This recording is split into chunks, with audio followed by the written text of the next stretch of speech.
ang init-init. Ang heat index na yan. Ako makapagpalamig nga muna. Yan, ako akala nyo, soft drinks ha? Kasi may cooler ha? Hindi. Pero pampalamig din talaga to. Pero hindi ito iinumin, kundi ito po ay powder. Hindi nyo kailangan ilagay dito sa cooler. Dahil siya talaga ay malamig pag in-apply nyo sa inyong katawan. You heard it right. Hindi na kailangan magtiis sa init na panahon dahil sa cooling powder na ito na proudly Pinoy made.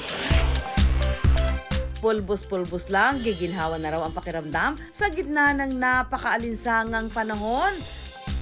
Talaga ba?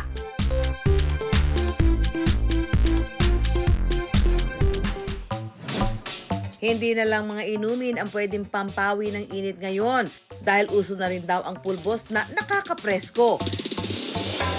Dahil mentholated ito, may sangkap na nakapagpapalamig, meron itong instant cooling effect. Kahit wala raw buong araw, pwedeng-pwede itong gamitin. Ang 70 years old na si Charles ang nakaisip ng produktong ito. Medyo iilan lang yung mga produkto na para dun sa mga bungang araw. Siyempre, tag-init, kailangan mong may cooling effect, kaya nilagay namin cooling effect. Sa factory na ito sa Marilao, Bulacan ginagawa ang cooling powder. Sa malaking mixer na ito, pinaghahalo-halo ang lahat ng ingredients tulad ng talc, cornstarch at menthol. Saka ilalagay sa mga container. Ito raw ang first locally produced na cooling powder. Lahat yan, locally made talaga. Kami talaga nag-innovate, kami nag-isip, kami naghanap ng mga ibang mga ingredients na parang dagdag doon.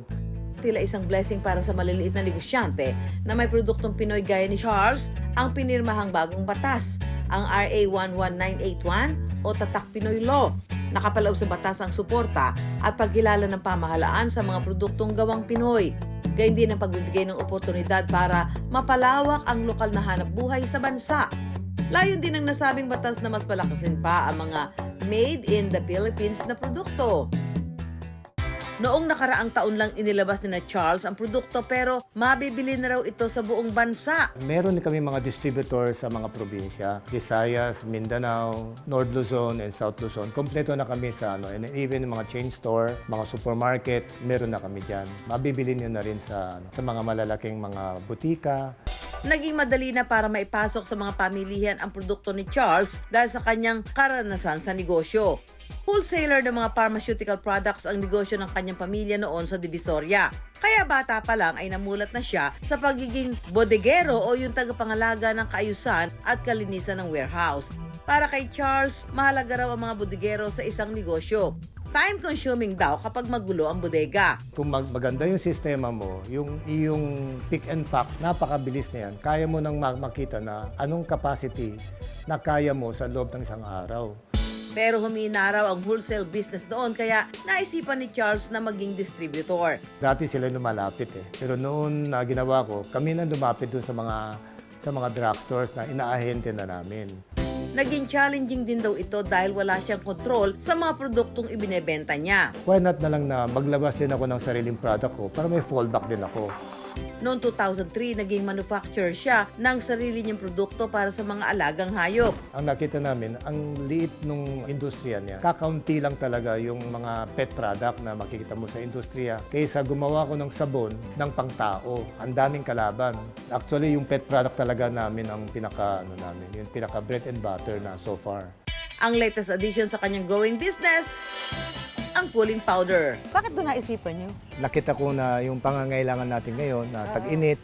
Wow, may bedtime powder. Lavender siya. Lavender Maganda to. Kutsi-kutsi. Ano yung kutsi-kutsi? Pag kinikilite. Kutsi-kutsi, baby. Yeah. Ay, ang bango nga. Oo nga. Yan Alam mo, yung- hindi mo na kailangan magpabango dito. Saka ang lamig nga. For delicate skin. Delicate skin pala ako, ha? So, ano to, bata, matanda? Pwede. Babae, pwede. lalaki? Lahat. So, ano ito, bilad ka sa araw, mandala kang ganito. Yun talaga. Yan, pwede. Para kang- Nakabilat sa araw, walang problema. Para kang may dalang shower. Oo. Tapos parang malamig din ang pakiramdam Malamig, mo. oo nga. Ang cooling powder, meron ding version na perfect gamitin bago matulog. Meron ding cooling powder para sa paa at kilikili at marami pang iba. Ayan, sino may bunga araw? Wala. Kasi try nga nito. O, dali, ganun nyo. Damihan nyo. Yan. Ano sa'yo? Pakiramdam mo? Para ano po, smooth lang. Smooth. Ay, sa ano pakiramdam? Malamig. Malamig. Para po siyang dry lotion, ganun yung feeling. Mabango po. Parang pwede na pong di maligo. Ah! Naku, ikaw yung maghapon sa park, so kailangan presko ka. Try mo nga ito.